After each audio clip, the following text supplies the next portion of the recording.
I was telling Ben I didn't really think about we've never actually had a face to face or virtual face to face call before, but we've known That's each true. other. It seems like forever. So um, What is it, 4 or 5 years, maybe? yeah, well, when you put out Journey tapes back in Mm, 16, I think that was, 16. Yeah, yeah. and that was Five when I years. just that was when I just started putting out my little bits of things. I was Yeah, I remember. trying to figure out how a doll worked still at the time. Well, I still am. Yeah, right. So, It's an ongoing process, I think. But yeah, today we have the esteemed Ed Carlson with us, who is, I think, most recently a TikTok star, most famously. But I've known him from his incredible music that he's been releasing for the past 5 years or so, starting with an album that I still go back to called Journey Tapes, which was released in 2016. And he has a new album coming out. What's the date for the new album, Ed? it's September 17th. So, as a matter of fact, is in 2 weeks from now. So by the time this episode comes out, it will literally be dropping that week, I think. That's, yeah, we take a little Yeah, time to edit these. So, um, yeah, so it's called Grains of Gold, if I remember correctly, you do. out, out in just a couple weeks. So looking forward to that. Ed, it's great to have you today. Thank you for joining us. Thank you so much for the invitation to both you and Ben. And it's about time we finally meet face to I face. know. Well, I mean, Zoom to Zoom, Zoom to um, which seems to be anyway the most effective way to meet anyone days due to the current situation we're all in. Yeah, this is kind of the norm now. So me living It in the middle of is. nowhere, I've been used to this for a while. So Yeah. Yeah. yeah. I mean, I spent the last year in Hamburg where I was supposed to go and network with people from Berlin and Hamburg as well. You know, this much a bigger part of our scene is in Berlin, between Berlin and Hamburg. And then I ended up Zooming with most of them. So I was like, this is interesting, you know. Hmm. Um, it is what it is, but at least you know you get to make more connections that you wouldn't make otherwise before because the situation has to get virtual meetings and it's awesome. Yeah, absolutely. I mean, thank God for the internet, or we would be in real trouble. Yeah, absolutely. Both at the same time, thank God for the internet and curse the internet. So it is both the best and the worst It thing is that's ever equal, happened. yeah. Yeah. Um, yeah. So, Ed, as we do here on this program, a very official program, very professional program that we have, um, we listen to a track of our guest or our choosing. If we don't have a guest, if no one wants to come and play with us that particular week, we listen to a track and kind of just chat about it. Usually, a track that's influenced us in some way or has meant a lot to us through the years. And today, would you like to introduce your selection? Sure, absolutely. So today I chose a track by Apparat, and the track name is I believe it's pronounced Dawan, or the German way probably Davan. I don't know. Anyway, Hmm. let's call it Dawan, maybe. Okay, there's a um, reason why I passed that to you to introduce because I don't know. yeah, Yeah, yeah. I figured. I figured. I was well aware of that. yeah, yeah. Um,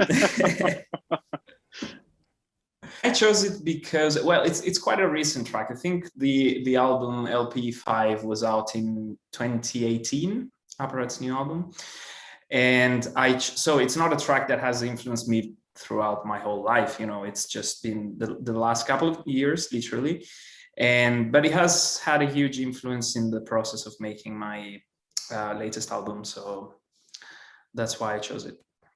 Great. Well, I guess we should give it a listen then, if you're cool with Absolutely. that. All right, here we Yep. go.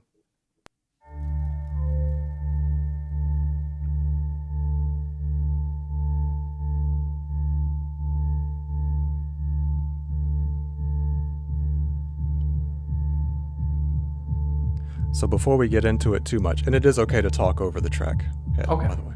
These are the rules that we. I've always wondered how he gets these tracks. I don't know who masters them, but they're always so loud, but like so crisp and clean. It's like perfect. Yes, I agree with you.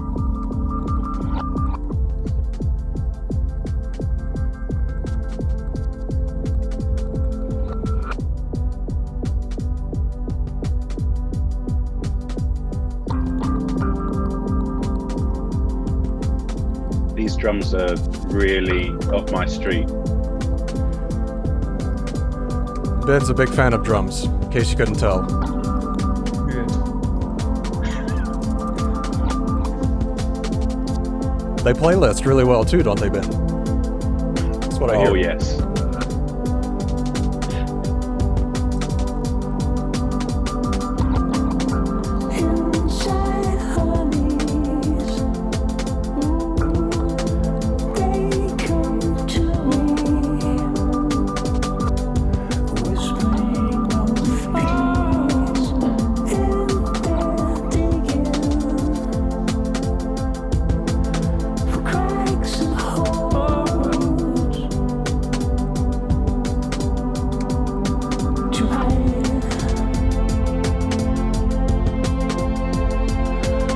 Literally goosebumps every time the strings. I don't know if you can see it now. Yeah.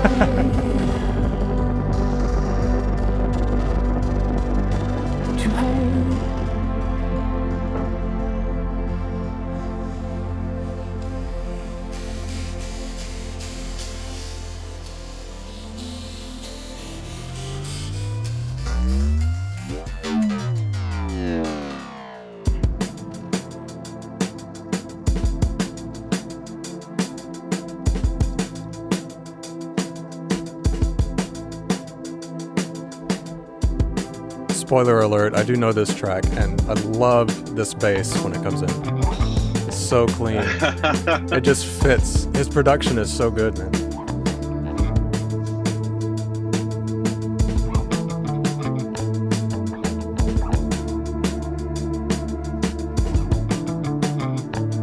I was lucky enough to see them live, and they played this song live back 2019. Just blew my mind.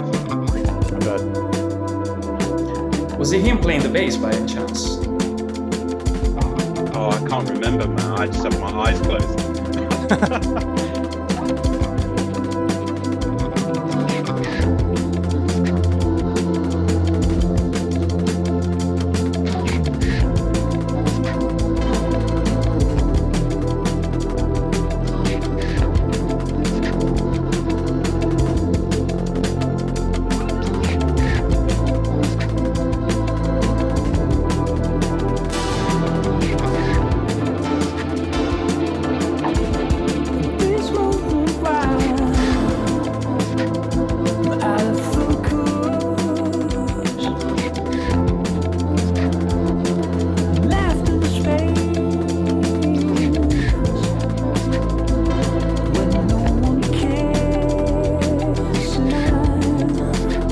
Melodies he finds.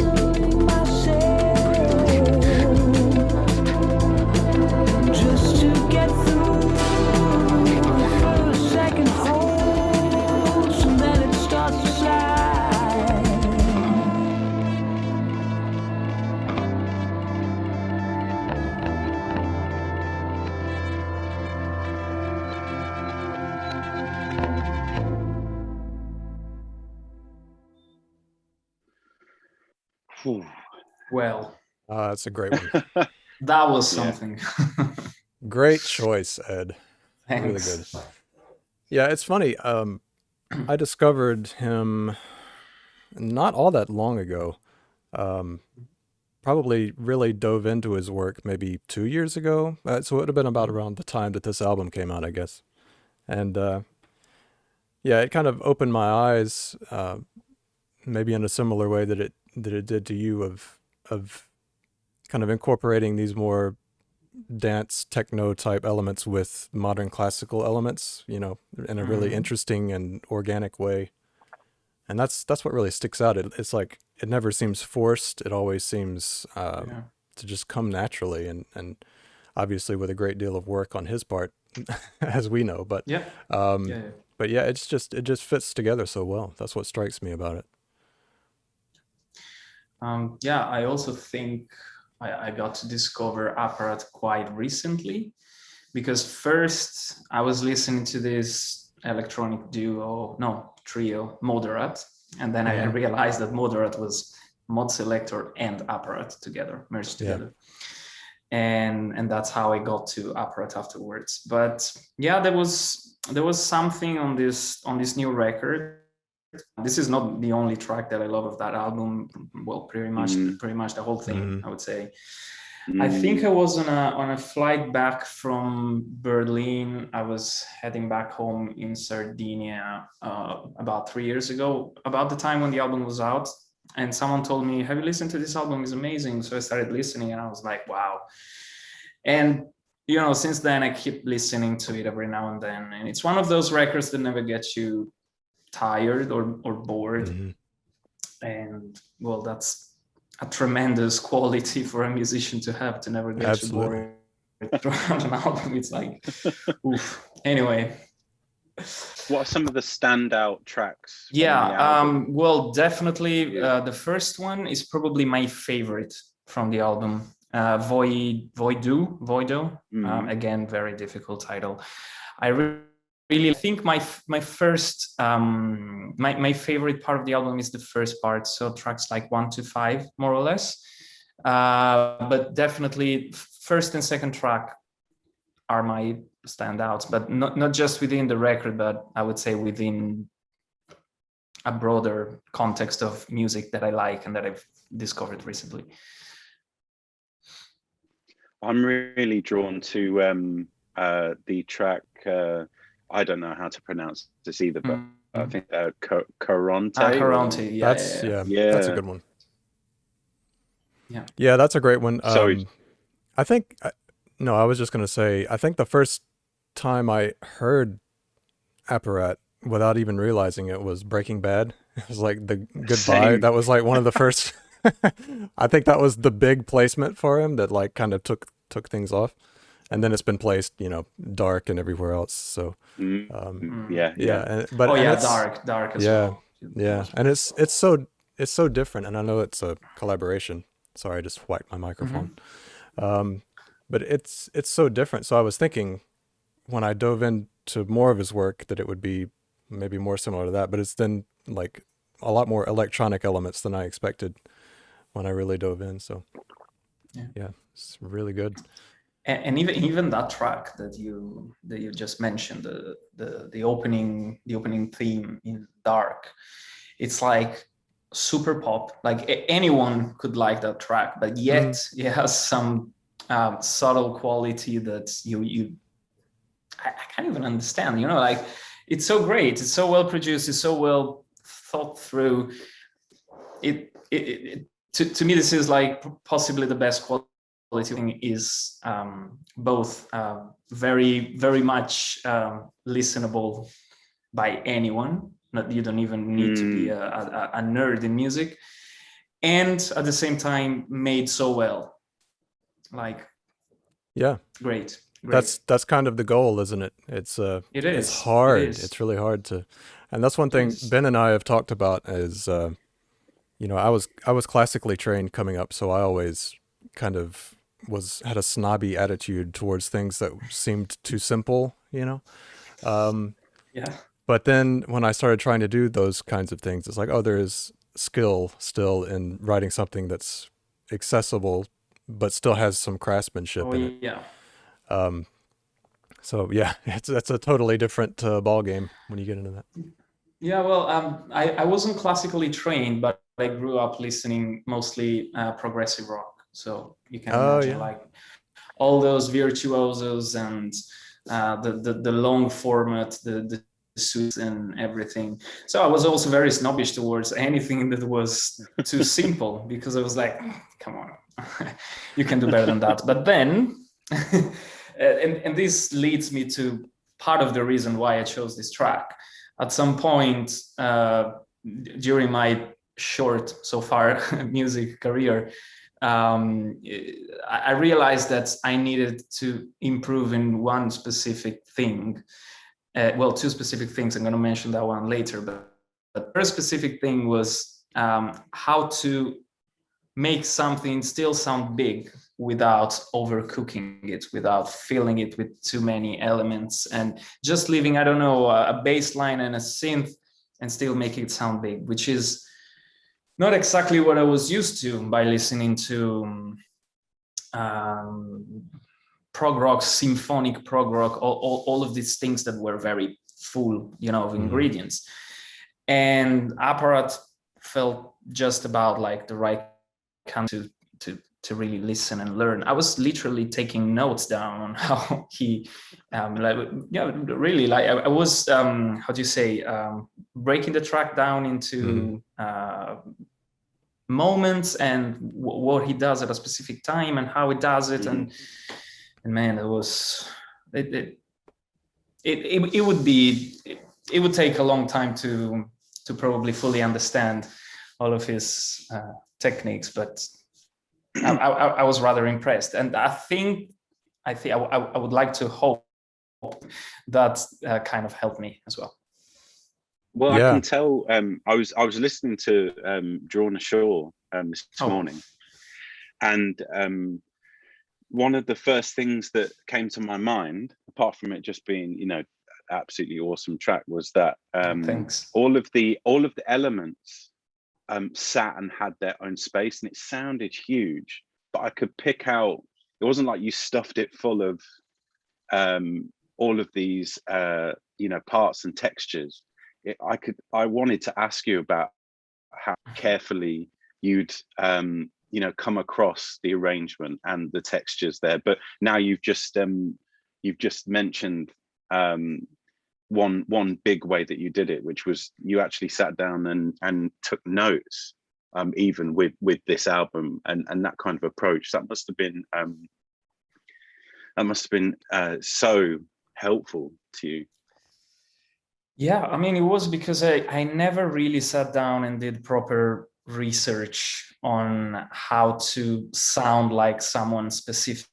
I've never done any tracks in the style of, which probably I should have, because that kind of helps you to see how certain artists do certain things, certain specific things. But well, first of all, thanks for what you just said, and I'm glad to hear that, in your opinion, every element sat right in perfectly. It was a very, very tough job to make them to make them sit right there, and specifically to try and understand how I wanted them to sound in my head. Another thing that helped me with this, with what you just said, is the other reason why I think this track has been quite an inspiration for me. I wasn't just sitting down writing techniques, or the bass does that and the drums does that. It was more like trying to understand moments.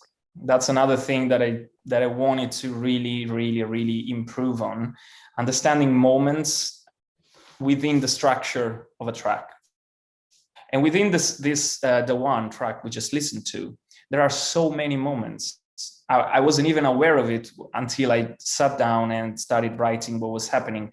And within each moment, there are many new sub moments that just come in and blow you away. Like the part where after there's like a drop at some point, and then the drum and bass drums just start playing, and you're like, okay, this is really cool. And then not only that, the bass starts with that super cool bass line that we commented on before, and you're like, this is another moment within the moment. And then right after, you have the voice coming in and the sub bass filling in. You know, I was like, wow. But there was a point last year in November when I was working on the album. I was already well in talks with my actual current new label, 21M Records. And at some point during the process, I was like, you know what, guys, I really need to take a break, because I need to make some space in my head to come up with new and meaningful ideas. And that's when I started this process of writing down notes and breaking tracks down. And well, at least I can really hear the difference in between the tracks that I've written until that moment and the ones that came at that moment. So after that point, to me, those tracks have a completely different way of the way they sound, or the way they are structured. It's quite different from before, and that's thanks to this process of, I mean, I'm not saying that now everything is perfect and that I fixed all my problems for good, but it was really, really beneficial to me. And out of all the tracks that I used as a reference, this one is the one that I cherish the most, probably. Yeah. Yeah, it really comes through. And it's funny that you mentioned that's something you've been focused on recently, is kind of creating space for everything, and in a way stripping things back from having everything jammed in there, which is something I too struggle with, which must be something about people who listen to prog a lot, because I did that too growing up. I'm not going to ask you your favorite band yet. You could probably dial back on the episodes of this particular podcast and find out, because okay. the very first I will. the very I first will until episode, I find out. and then you'll find a lot of angry boomers in the comments who were upset for whatever reason. But anyway, so I'm honestly kind of glad you didn't choose something like from the 70s. Okay. But anyway, yeah, getting back to that idea of almost less is more, which is something we've talked a lot about, Ben, on this podcast. With almost every track, it's been, the artists have been kind of masters at layering things in a way that makes the track build, but still they maintain their separation, which is something I find really interesting, the elements within the track. So, there's a clarity in the mix, because when everything becomes jammed in and muddled, I mean, it just, all the frequencies start to cancel each other out, and it does the opposite, the opposite of what you are going for. So, and the fact that that's something that you pay close attention to is no surprise to me, given how good your productions are. And going all the way back to that first record that you put out, it was one, I think the track Loose, I listened to quite a lot on that one. Thank you. And it's you then. Yeah, I'm the reason. You're welcome. I thought it was my mom, but that's okay. It was me and your mom, I'm sure. It was you. Okay. Yeah.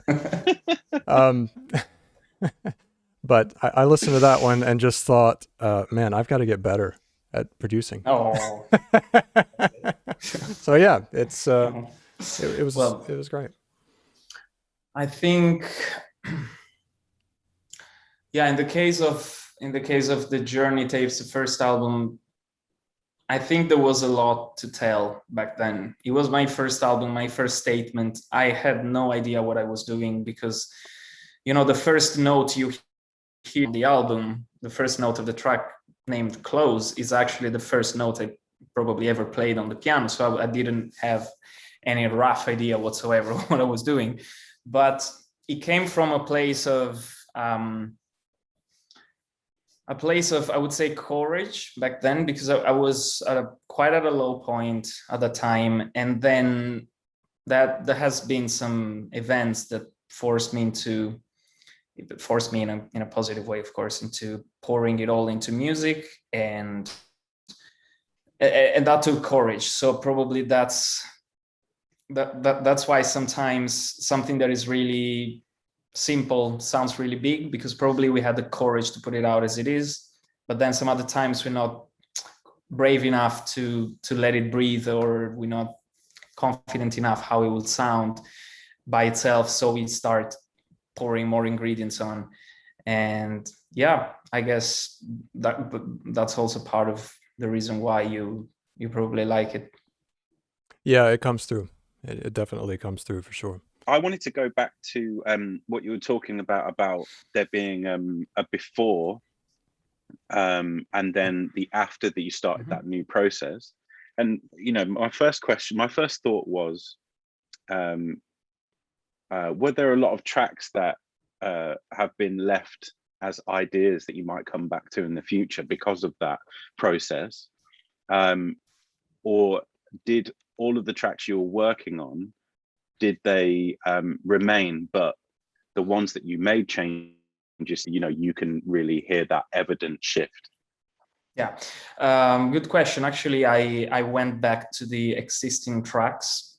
Again, after the process, I was like, okay, I really know how to make these tracks improve. And before I write the new ones, I think I had 3 or 4 more tracks to write. And then I was like, before I do that, I need to be satisfied with the previous ones. And that's exactly what I did. So I started sending the demos away to musician friends, and I was like, be brutal, be honest, just tell me what you think when listening to this. So I also collected some preliminary feedback, of course, and I worked a lot on this spatial dimension that we talked about before. So, and that's another thing that Apparat does very well in this track. You can hear sometimes some very tiny details, some, I don't know, could be some glitches or some, it could be anything really, playing to the left. And then after a while, there's something to the right. So everything helps you to be engaged all the time in the process of listening. And at that time, Ableton was offering the free upgrade to Live 11 if you were purchasing Suite 10. So I purchased Suite 10 and I started using Max for Live, incorporating it into the existing tracks to create a little bit more of this glitchy sounds or rhythms, whatever. So yeah, I drifted a bit, but yes, the answer to the question is definitely yes. I went back to the existing tracks, and the new ones I composed after this moment of clarity. They came in just so naturally, way more. They flew in just way more naturally. I would record the loop, and that would be just fine as it was, which is. It hasn't always been the case with me, or it was. I was very grateful for that at that moment. But if I hadn't taken that break, probably it wouldn't have happened.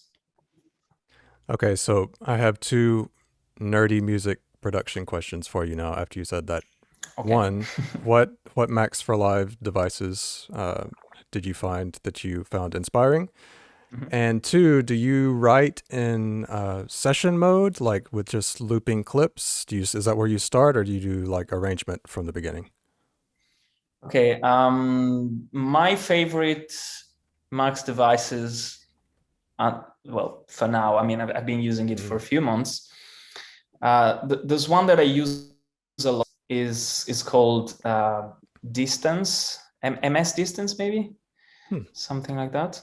And you hook it up with the CVLFO, of course, that kind of tells the previous plugin how to behave. And I use that for automations either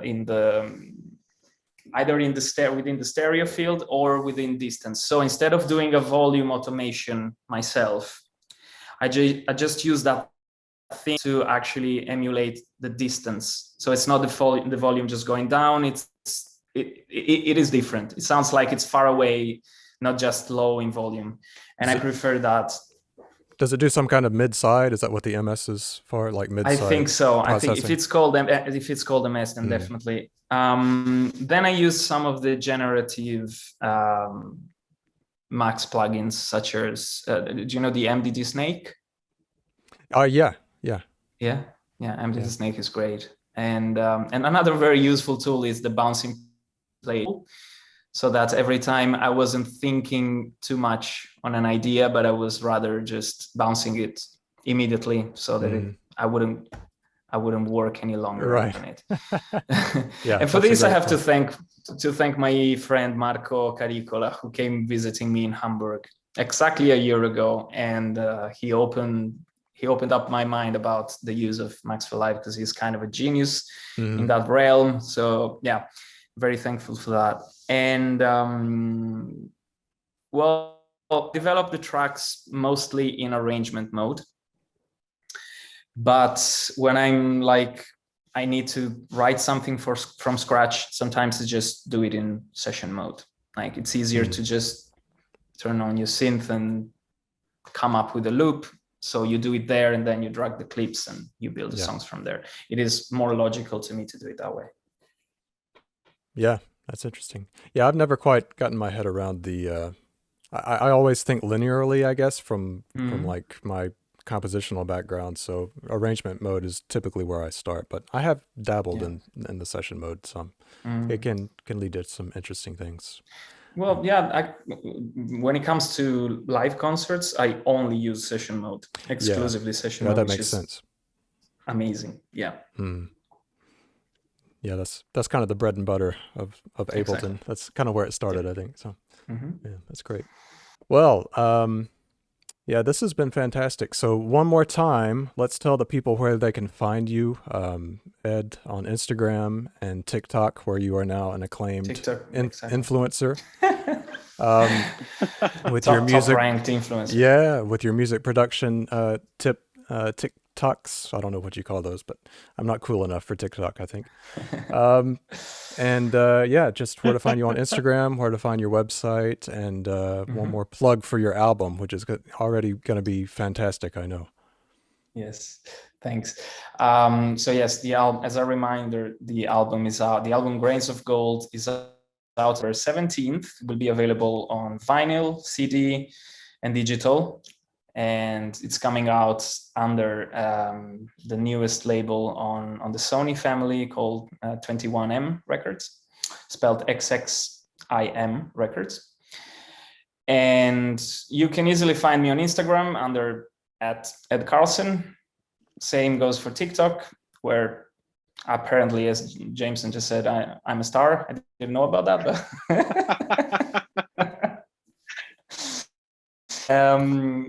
Ed Carlson on Facebook, and surprise, edcarlson.com is the website.